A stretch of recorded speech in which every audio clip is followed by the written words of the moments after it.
One of the questions that I've received asked why would Hamas align itself with Iran?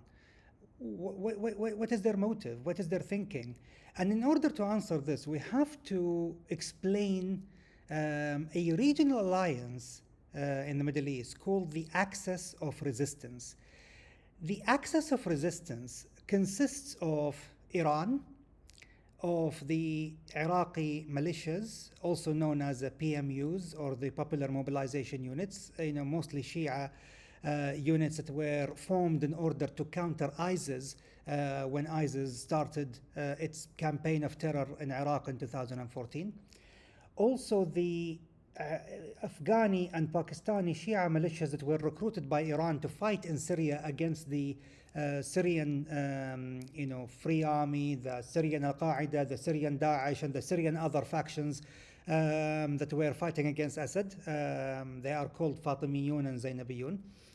And then you have Hezbollah, of course, in Lebanon, the grandest of all, of all Iran's foreign arms. Then you have the Houthis in Yemen, you have the Assad regime in Damascus, and then you have Hamas. Hamas joined this axis of resistance. And the axis of resistance is in itself an alliance that is aiming at several things. One is to expand the influence of the power and the prestige and the authority of the Grand Ayatollah in Tehran. And the second thing is also to undermine the American foreign policy in the Middle East, and also to undermine the established governments in the Middle East, especially the Gulf monarchies.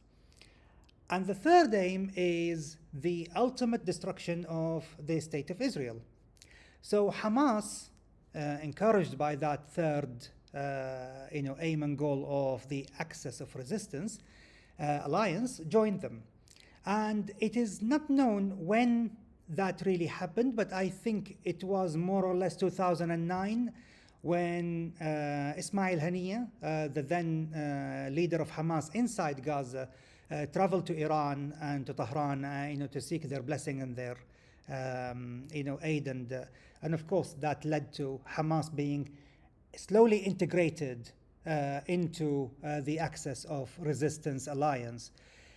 It is ironic, isn't it, that in 1939 we had an axis alliance in Europe and in the Pacific region that was formed, and one of its aims is the destruction of the global Jewish population. And now we have another axis in the Middle East, and with one of its aims is destruction of the Jewish population in the Middle East. And this is why we have to understand that since then Hamas is no longer governed only by the overall concerns of the Palestinian cause. And this is why I must stress this point. Is Hamas sincerely, really sincerely, doing everything that they do for the sake of the Palestinian cause? And the answer is not entirely yes. Mostly no, actually. Because most of what Hamas does is on the behest of the Iranian regime and their proxy in Lebanon, Hezbollah, in order to either distract or to blackmail the Americans into signing a favorable nuclear deal with the Iranians. I mean, at the end of the day, Hamas really, after 2014, 2015, ceased to become a national Palestinian liberation organization, and it became a fully fledged tool in the foreign aggressive policy of Iran. And this is why, and within this prism, we can then view Hamas actions over the past 2 weeks. This is how we can decipher what were they up to and why they decided to launch a surprise attack against Israel at a time when there was no provocation, there was no obvious need, there was nothing to defend against because the blockade has been around for about 16 years and it wasn't even effective.